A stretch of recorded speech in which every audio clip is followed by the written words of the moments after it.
Karina Espinosa Oliver es abogada con especialización en Derecho Tributario y Derecho Administrativo, en Gerencia de Proyectos y magíster en Administración de Empresas y Liderazgos. Se ha desempeñado como gestora social del Departamento de Sucre y es una reconocida defensora de la igualdad y los procesos colectivos.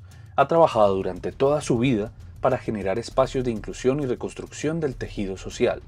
Hoy es senadora de la República y en Congreso y Sociedad nos habla sobre su voluntad para ser reconocida como la voz social dentro del Congreso, su estrategia de cero violencia y la particular propuesta de cero cachos con la que fue reconocida en campaña. Amables televidentes, bienvenidos a Congreso y Sociedad, programa institucional de la Secretaría General del Senado de la República. Hoy nos acompaña la senadora Karina Espinosa. Senadora, bienvenida a Congreso y Sociedad. Muchas gracias, Sebastián, a ti y a todos los que nos están viendo. Desearles una feliz Navidad en el mes más bonito del año. Bueno, senadora, muchas gracias aquí por su presencia. Cuéntenos, senadora, usted fue siempre reconocida por su liderazgo en temas sociales. ¿Cómo ha traducido ese liderazgo social que traía antes de ser congresista aquí al Senado de la República, ahora que nos representa? Bueno, Sebastián, te cuento que desde muy pequeña yo creo que Dios ha puesto en mi corazón ese tema social y a mí me encanta. Desde pequeña llevábamos mercados, me he vinculado a temas de iglesia, a temas de ayudar a adultos mayores en los ancianatos, íbamos a las cárceles. Tuve la oportunidad hace 2 años, en el año 2020, de ser gestora social del departamento de Sucre y trabajamos una estrategia de cero violencia somos amor, que incluía 5 ejes que para mí son fundamentales. Nos dimos cuenta que teníamos altos índices de violencia en el departamento y cuáles eran los motivos, qué era lo que estaba pasando, y empezamos como a revisar todos los temas y decidimos incluir en esa estrategia 5 ejes, 0 consumo de droga, 0 mujeres maltratadas, 0 niños abusados, 0 bullying o matoneo y en general 0 violencia física verbal. Y incluimos una estrategia adicional que era el cero cacho, con la que fui reconocida un poco en campaña, pero que de hecho un medio de comunicación me llamó y me dijo, ¿usted qué es lo que va a hacer? ¿A poner presos a los infieles? ¿Sí? Entonces yo dije, no, espérense un minutico, es que empezamos la estrategia de cero violencia y empezamos a visitar municipios. Entonces, por ejemplo, en un municipio de Sucre, Colosó, un señor presuntamente le fue infiel a la señora y la señora presuntamente, porque pues obviamente son los jueces los que determinan la pena, lo mata con una olla de aceite caliente. Después, en menos de una semana, vamos a otro municipio, San Onofre, y una joven embarazada presuntamente le es infiel al esposo y el esposo la mata a ella embarazada. Y así empezamos a recorrer el departamento y un día me dice una señora por allá en un barrio de Sincelejo hablando de esto, me dice, vio doctora, le faltó incluir en la estrategia, ¿cuál? El cero cacho.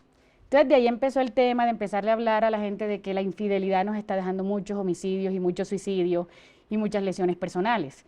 Que nosotros vemos a veces que de pronto los departamentos tienen altos índices de suicidio, homicidio, pero no sabemos cuál es el motivo. Y muchos tienen que ver con el tema de la relación sentimental, la infidelidad y todo este tema del que estamos hablando. Cero drogas. Yo creo que la paz en Colombia no se ha logrado por la droga. El microtráfico y el narcotráfico nos tiene inundados. Los jóvenes se están matando en los barrios. ¿Cuántas mamás sufriendo la muerte de esos muchachos? Pero yo estoy muy preocupada, por ejemplo, con el tema de los medios de comunicación. ¿Qué estamos mostrándole a los niños? Puras películas, digamos, que tienen que ver con temas de microtráfico y narcotráfico, y no quiero de pronto nombrar las novelas, pero yo creo que todos las conocemos, porque yo tengo esa discusión hasta con mis hijos. Y lo más triste es que un hijo tuyo te diga que su héroe es el capo de la novela que está metido en droga o en microtráfico. Entonces esa es la sociedad que tenemos y lo mismo piensan los jóvenes de los barrios. ¿Cómo vamos a cambiar nuestra sociedad? Entonces por eso mi lucha con esta estrategia de cero violencia era como educarnos nuevamente en principios y en valores, decirles, mira, la droga no es moda, el bullying no es moda. ¿Cuántos niños se nos están suicidando en los colegios y deprimiendo por el tema del bullying? No hagas al otro lo que no quieres que hagan contigo, no te burles de nadie. Construyamos una sociedad de amor, de paz, de valores, de principios, que veamos en las personas lo bueno, no lo malo, ¿sí? Eso es lo que hace parte de su planteamiento de una reforma a la educación en principios y valores, ¿correcto? Mira, yo en campaña y voy a cumplir con eso, yo tengo una deuda con este país y yo no hago eso y es una gran reforma a la educación en Colombia. Y ya la estoy planteando, ya se le comunicó al ministro de Educación, estamos trabajando varios equipos, mi idea es poderla presentar en marzo. porque la verdad tampoco es presentarla por presentarla. ¿De qué se trata esta reforma a la educación? De volvernos a educar en principios y en valores, pero también darle la capacidad técnica, digámoslo así, a los jóvenes para que aprendan a hacer planes de negocio, emprendimiento, que un joven cuando salga de bachillerato tenga por lo menos las herramientas para montar un negocio. Pero es que nuestros jóvenes salen del bachillerato sin saber qué hacer, montan cualquier negocio y quiebran y no quieren volver a hacer nada. Entonces, digamos, ese tema de no hacer nada es el que nos está llevando a los jóvenes al consumo de droga y a vender droga, pues es lo más fácil. Entonces, ¿cómo cambiamos eso? Islandia hizo 2 grandes apuestas, o 3, perdón. Islandia sabe cómo combatir las drogas y el mundo no escucha. Y su gran apuesta fue, vamos a disminuir el consumo de licor y vamos a disminuir el consumo de tabaco. ¿Cómo lo vamos a hacer? Con deporte y cultura. La gran apuesta por la juventud de Islandia. Por la gran apuesta de la juventud de Islandia. Y fue deporte, cultura y familia. Entonces, ¿qué hicieron? Les restringieron a los jóvenes. Los jóvenes allá en Islandia salían hasta las 10 de la noche. Y los padres salían obligatoriamente 2 horas a dar ronda a los sitios donde estaban los jóvenes. Y lo lograron, y lo han hecho. Y de hecho, ellos están socializando su estrategia en otros países para que la adoptemos. Entonces teníamos el debate de consumo de drogas el otro día del cannabis recreacional y yo proponía eso, ¿por qué más bien no imitar a Islandia? Porque nosotros no estamos preparados para esto, no estamos preparados. Yo como le digo a mi hijo, sí, puedes consumir marihuana, ven, consúmela recreativamente o solo puedes consumir esto cuando yo lo que he tratado de hacer, yo personalmente es no al consumo de drogas, porque es que uno comienza por un poquito y termina por más. Yo tomo y yo, digamos, y mi conducta cambia con el trago. Yo, por ejemplo, me vuelvo más peleona. Y así, a mí no me pueden decir que una conducta no cambia con cualquiera, digamos, del consumo de estas drogas, ¿sí? Sí, que no es influenciada por estas... Que no es influenciada. Claro que la conducta cambia. Es saber tú si lo puedes o no lo puedes hacer, si lo puedes controlar. Yo, por ejemplo, si hasta el trago nos hace daño, ¿cómo no lo otro? Y hay una psicóloga famosa de Harvard que dice que el problema no es una guerra contra las drogas, es contra la salud mental. ¿Por qué? Porque a la marihuana deteriora también el nivel cognitivo, la gente no se concentra, pierde, bueno, hay una cantidad de cosas, y yo decía ese día en el debate del Congreso, entonces yo pienso que lo que tenemos es que apostarle a ese tema del deporte, de la cultura, de la familia, invertir nuestros recursos hacia allá. Esa tiene que ser la prioridad de nuestro país, reconstruir nuestro tejido social, y la droga nos está destruyendo, y a esa tiene que ser la gran apuesta. Nosotros hicimos en algún momento un programa sobre esa gran estrategia nacional de Islandia, y se demostró que hoy en día los jóvenes de Islandia ya no están tomando tanto trago, los que son pues herederos de esa estrategia y que de alguna forma han mejorado sus condiciones de relacionamiento y no han necesitado, digamos, que el alcohol. De manera que pues sí conocemos a profundidad esa estrategia. Y ahí dice, ellos no fue, o sea, no fue una estrategia de un año, se demoraron 20 años. Esto fue un proceso, pero podemos arrancar. Pero resulta que nosotros, yo estoy en la comisión tercera, que es la económica, entonces al presupuesto de deporte se le asigna menos. Y de hecho nosotros luchamos y logramos meter 200.000 millones más en el tema de deporte. Pero realmente si nuestra visión es combatir esto, tenemos que pensar deporte, cultura, temas de familia, restricciones a los jóvenes. Yo pienso que no podemos seguir en Colombia volviendo todo moda. El tema del aborto, que también es un tema, digamos, de mucha discusión. Y ahora somos pioneros y estamos matando bebés en los vientres de la madre de los 5 meses. Me decía una amiga que es dueña de una clínica, me decía, imagínate que me coge una enfermera y un médico a decirme me siento asesino porque me obligan a hacer esto, porque llegó una persona que fue violada y quería abortar y el bebé tenía 7 meses.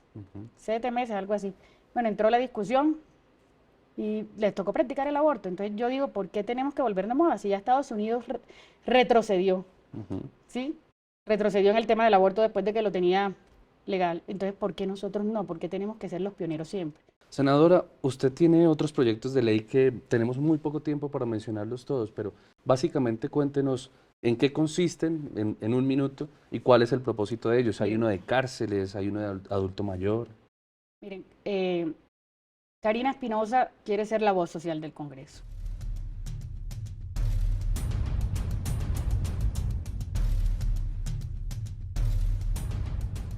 A mí me duele lo que le pasa a las personas en las cárceles.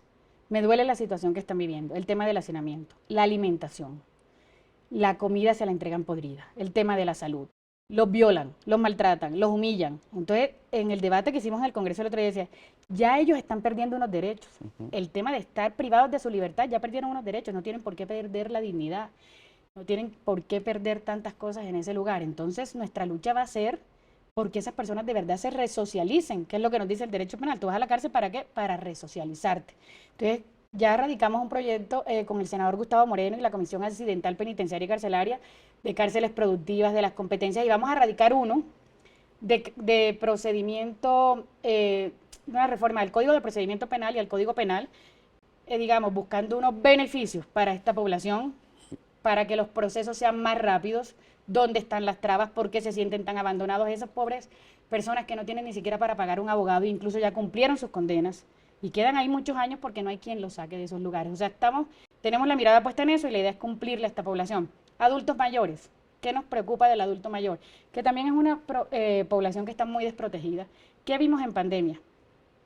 ¿Qué pasó en pandemia? Hay unos recursos que recogen las entidades territoriales para adulto mayor, la estampilla, y se supone que deben invertirla en los adultos mayores, pero la ley estaba muy cerrada. Dice 70% para centros vida y 30% para centros bienestar, o sea, ancianatos.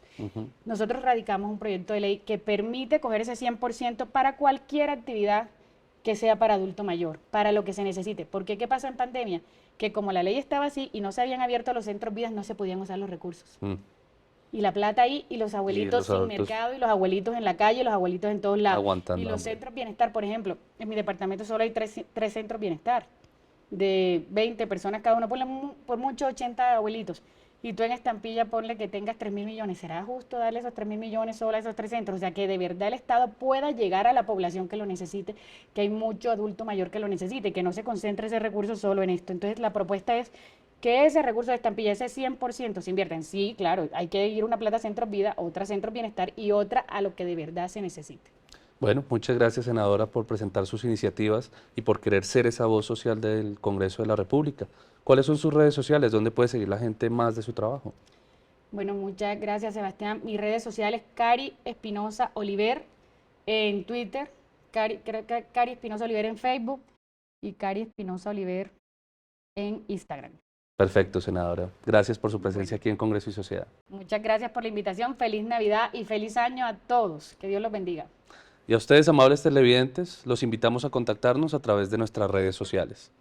Vamos a algunos mensajes institucionales y ya regresamos con Congreso y Sociedad.